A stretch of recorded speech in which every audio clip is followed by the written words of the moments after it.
to my channel. And for today's video, i-review muna natin ngayon itong nabili ko sa Lazada. Itong para sa cellphone, K1 wireless microphone. So, galing pa to sa China. So, ayun. Tingnan natin. Yan, ibubuksan natin para sa pagbukas mo. Ito na yung meron siyang manual. Itong microphone. Saka, actually, pag bumili ka sa Lazada, so mamimili ka kung for Android or sa iPhone. So pinili ko is for Android. At saka meron siya ng choices, pwedeng isang microphone tsaka or dalawang microphone. So ang sa akin, tinry ko yung dalawa. So ayan. Meron po siyang transmitter. Tanggalin natin yung plastic.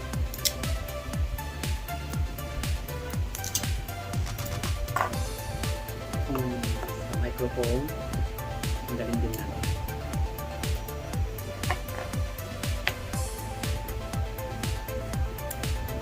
Ito may transmitter, medyo magaan siya, magaan lang. So, by the way, kayo na lang umusga kung maganda or hindi. So, re-review lang natin. So itong transmitter, type C, pwede sa cellphone. Tapos itong mic niya,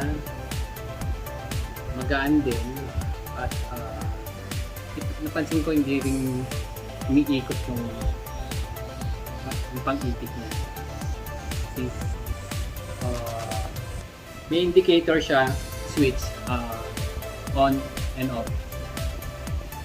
So you press it only, tapos makikita mo siya pag green. Ayan. Pag connection, on din, on natin. So dalawa itong microphone, try natin mamaya sa labas hanggang saan ang kaya niya. So ito, nagamit ko ngayon na cellphone. Yung sa cellphone ko, yung built-in mic. So, try natin ilagay itong type C na transmitter sa cellphone.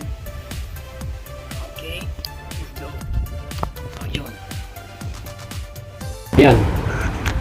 Lumabas, nag-pair na siya. So, nag-green siya. So, ang sabi dito sa manual, pag low bat siya, 20%, every 10 seconds nag-dip siya. So alam na alam mo kung kailan siya lumabas. So ayun. Try natin. Malayo. Naka-on siya. Mic test. Mic test. Mic test. Mic test. Oh. Hello? Hello? Hello, mic test. So ito dalawa, so pwede mo siyang ipit saan. So dalawa siya, pwede siyang pag ganun, left or right.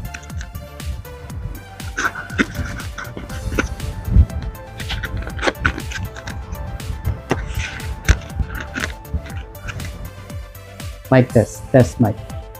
Test mic. Yun.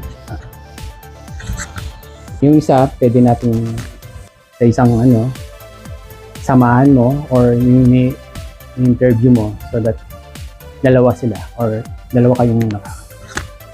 So, ayan guys, try naman natin mamaya sa labas kung gaano yung range niya, hanggang saan yung kaya niya. So, see you guys sa labas.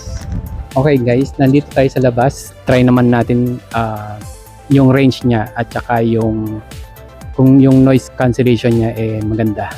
So napansin ko pag nakatalikod, medyo static siya. So try mo kung ano. Yan. lalayo tayo ng mga 200 meters, 200 meters kung kaya niya.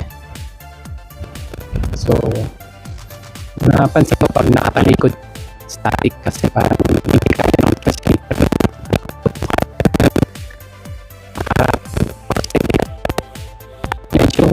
Medyo malayo.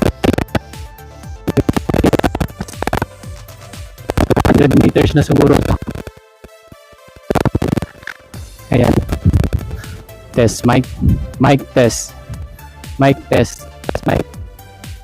Ayan, medyo malayo na to. Hindi ko alam kung maganda ang result niya. Balik tayo. Mic test. Test mic.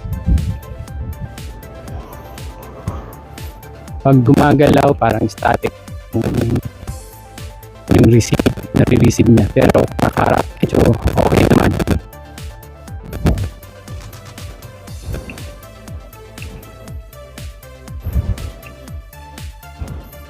So yan mga guys, nasa sa inyo kung maganda ang result niya. Ito. Test mic, mic test, mic test. Ayan. So, kayo nang bala guys. See you. At yun na nga mga idol, nagamit na natin itong K1 wireless microphone. Napansin ko lang pag medyo malayo, medyo static na. So okay lang to pag medyo malapit lang, mga sure kaya mga 100 meters lang siguro para buo yung tunog niya. At okay naman yung noise cancellation niya. So yun nga, medyo static lang pag nakatalikod ka or something na so dapat nakaharap para yung receiver, yung transmitter niya, so talagang intact sila. At kung mapapansin mo yung sounds niya, yung tunog medyo buo. Mga idol, kayo nang bahalang humusga kung maganda ito, itong K1 wireless microphone. So, made in China. At yun nga mga idol, kung naghahanap ka ng mura at medyo quality naman, so okay na to for the beginner. Murang halaga, okay na tong K1. So, kayo nang balang umusga kung okay yung sounds niya or yung tunog niya. So, yun mga idol. Salamat at sana nagustuhan niyo tong video natin.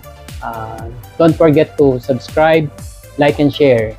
So, yun mga idol. Thank you for watching. See you again. Bye!